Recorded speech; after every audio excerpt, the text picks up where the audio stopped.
January 7, 2023. Pagbasa gikan sa Santos nga Ebanghelyo sumala ni San Juan.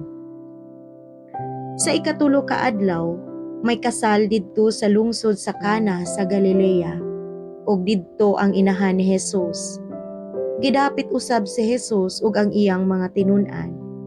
Sa nahutda na silag bino, ang inahan ni Jesus miingon kaniya, "Wala na sila'y bino."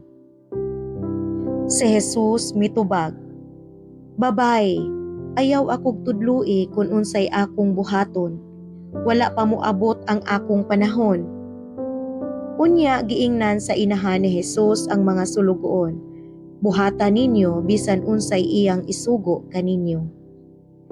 Ang mga Hudeo may mga tulumanon sa ilang tinuhuan labot sa pagpanglinis, ug tungod niini didtoy gibutang nga unom ka tadyawng bato nga sudlanan og tubig.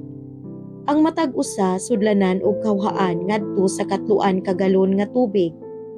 Si Jesus miingon sa mga sulugoon, "Pun-an ninyog tubig kining mga tadyaw." Ug ila kining gipuno. Unya miingon siya kanila, "Kab-a ang tubig ug dad-a ngadto sa tinugyanan sa kumbira." Ug gidala nila kini ngadto kaniya. Ug iyang gitilawan ang tubig nga nahimo ng bino. Wala siya masayod kundi gikan ang maong bino, apan nasayod ang mga sulugoon nga maoy nagkabo sa tubig. Busa gitawag niya ang bana ug giingnan. Nabatasan sa kadaghanan ang pagdalit pag-una sa labing maayong bino, ug kun makainom na pag-ayo ang mga bisita, ana pa idalit ang bino nga dili maayo kaayo. Apan karon pa nimo idalit ang labing maayong bino.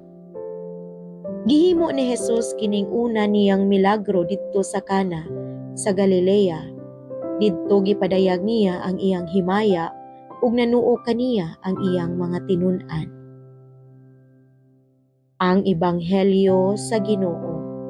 Daygon ko ikaw, O Kristo.